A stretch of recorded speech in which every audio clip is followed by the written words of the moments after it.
ಬೇಗ ಬರ್ತೀರಂತೆ ಶರತ್. ಇನ್ನೂ ಏಕೆ ಬರಲಿಲ್ಲ? ಅಥವಾ ನನ್ನ ಮೇಲೆ ಏನಾದ್ರೂ ಸಂಶಯ ಬಂದಿದ್ವಿ?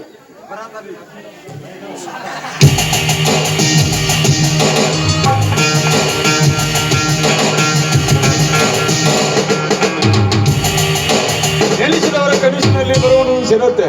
ಯಾಕೆ ಪ್ರೀತಿ? ಏನಿಲ್ಲ, ನಿಮ್ಮ ಬರುವಿಕೆಗಾಗಿ ನಾನು ಕಾಯ್ತಾ ಇದ್ದೀನಿ. ತೆಗೆದುಕೊಳ್ಳಿ ಹಣ. ಪ್ರೀತಿ, ನಿನ್ನನ್ನು ಪ್ರೀತಿ ಮಾಡಿದ್ದಕ್ಕೆ ನನಗೆ ಬಹಳ ಉಪಕಾರ ಮಾಡಿದ್ದಿ. ನಿನಗೆ ತುಂಬಾ ಥ್ಯಾಂಕ್ಸ್. ನನಗೂ ಅಷ್ಟೇ. ಯಾವಾಗಲೂ ನಿಮ್ಮ ಅಪ್ಪಿಗೆಯಲ್ಲೇ ಇರಬೇಕೆನ್ನೋದೇ ನನ್ನ ಆಸೆ. ಬರಲಿ ಒಂದು ಗಾನ.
ಆದಷ್ಟು ಬೇಗ ಈ ಊರ್ ಬಿಟ್ಟು ಹೋಗೋಣ.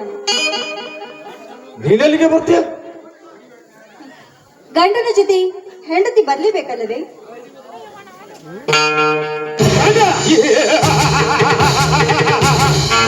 ಯಾರು ನಿನ್ನ ಗಂಡ? ಹಗಲು ರಾತ್ರಿ ಎನ್ನದೆ ಜೈಲಿನಲ್ಲಿ ಸುಂದಾಗಿ ಬಿದ್ದಿದ್ದನಲ್ಲ ಆ ಸುಂದರ್, ಅವನು ನಿನ್ನ ಗಂಡ. ನಾನು ಏನಿದ್ದರೂ ನಿನ್ನಂತ ಸುರ ಸುಂದರಿಯರ ಶೀಲವನ್ನು ಹಾಳು ಮಾಡೋ ಶ್ರೀಮಂತ. ಸೋಮನೆ ಬಿಟ್ಟು ಈ ಮನೆಯಲ್ಲೇ ಬಿದ್ದು ಬಿಡು. ಶರತ್, ಹಾಗೆಲ್ಲ ಹೇಳ್ಬೇಡಿ. ನಿಮಗಾಗಿ ನಾನು ಎಲ್ಲವನ್ನೂ ಕಳೆದುಕೊಂಡಿದ್ದೇನೆ. ನನ್ನ ಮೈದುನನ್ನು ಮನೆಯಿಂದ ಆಚೆ ಹಾಕಿದೆ. ಅಷ್ಟೇ ಅಲ್ಲ, ನನ್ನ ಗಂಡ ಸೆರೆಮನೆಗೆ ಹೋದ್ರು. ಹೀಗಿರುವಾಗ ನೀವು ಮಾತ್ರ ನನ್ನ ಕೈ ಬಿಡಬೇಡಿ. ಸರಿ ಆಚೆ ನಿರ್ದಟ್ಟು ಹೆಣ್ಣೆ, ಯಾರಿಗಾಗಿ ನಿನ್ನ ಜೀವನ ಹಾಳು ಮಾಡಿಕೊಂಡೆ? ತಮ್ಮನಿಗೆ ಮೋಸ ಮಾಡಿ ನಿನ್ನನಿಗೆ ಸೆರಗಾಸಿದ ಸೂಳೆ ನೀನು. ಮಗಳನ್ನು ನನ್ನಿಂದಲೇ ಕೊಲೆ ಮಾಡಿಸಿ ಅಣ್ಣ ತಮ್ಮಂದರನ್ನು ಬೇರೆ ಮಾಡಿ ಇಡೀ ನಿನ್ನ ಸಂಸಾರವನ್ನೇ ಹಾಳಿ ಮಾಡಿಕೊಂಡ ಹೆಣ್ಣು ನೀನು. ಈಗ ನನ್ನನ್ನು ಮಾರಲು ಬರ್ತೀಯಾ ಹೊಲಸು ಹೆಣ್ಣೆ? ಹೀಗೆಲ್ಲ ಮಾಡು ಅಂತ ಹೇಳ್ದನು ನೀನೇ ತಾನೇ. ಅಂದ ಮೇಲೆ ನಿನ್ನೊಂದಿಗೆ ನಾನು ಬರಲೇಬೇಕು. ದಯವಿಟ್ಟು ನನ್ನ ಕೈ ಬಿಡಬೇಡಿ. ನಿಮ್ಮ ಕಾಲು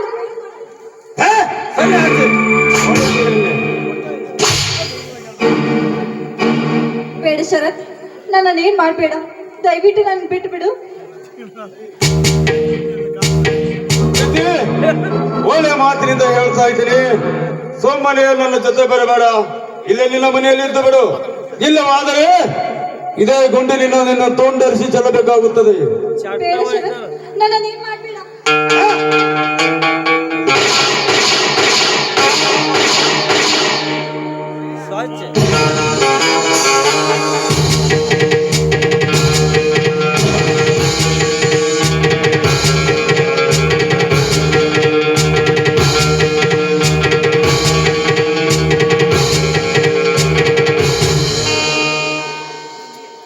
ಮೈದುನ, ಅತ್ತಿಗೆ ಏನಿದೆಲ್ಲ? ಮೈದುನ, ದಯವಿಟ್ಟು ನನ್ನನ್ನು ಕ್ಷಮಿಸಪ್ಪ, ಕ್ಷಮಿಸ. ಯಾಕೆ ಏನಾಯ್ತು? ಏನಾಯ್ತು ಹೇಳಮ್ಮ, ಹೇಳು. ಆ ನೀಚ ಶರತ್ ನನಗೆ ಶೂಟ್ ಮಾಡ್ದ. ಅನ್ಯಾಯವಾಗಿ ನನಗೆ ಕಂದನನ್ನು ಕೊಂದು ದೇವತೆ ಅಂತಿರುವ ನನ್ನ ಅತ್ತಿಗೆಯನ್ನು ಕೊಂದು ನನ್ನ ಅಣ್ಣನನ್ನು ಜೈಲಿಗೆ ಕಳಿಸಿದೆ. ಆ ಮಗನೇ, ನಿನ್ನನ್ನು ತುಂಡು ಹಸಿಗೆ ಬಂದೇ ಮಾಡ್ತಿದ್ದೀನಿ ಮಗನೇ, ಬಂದೇ ಮಾಡ್ತೀನಿ. ಆ ಶರತ್ ಈ ಕಡೆನೆ ಹೋದ. ಈ ಕಡೆ ಅತ್ತಿಗೆ. ಸರಿ ಅತ್ತಿಗೆ. ಅತ್ತಿಗೆ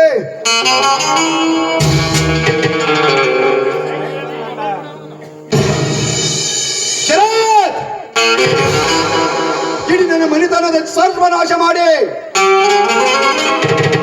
ನಿಮ್ಮ ಇಬ್ಬರ ಅಣ್ಣ ತಮ್ಮಕ್ಕೆ ಮುಹೂರ್ತ ಫಿಕ್ಸ್ ಮಾಡಿ ನಿಮ್ಮ ಇಬ್ಬರನ್ನು ಕೈ ಈ ಊರ ರಕ್ಷಿ ಬಾಗಿಲ ಕಟ್ಟಿ ಸುಲಿದು ನಿಮ್ಮ ರುಂಡವನ್ನು ಕಡಿದು ಈ ಊರ ರಕ್ಷಿ ಬಾಗಿಲಿಗೆ ಕಟ್ಟೆ ಬರ್ತಿದೆ ಮಕ್ಕಳೇ ನಿಮ್ಮ ಸಾವಿನ ಸುನಾಮಿ.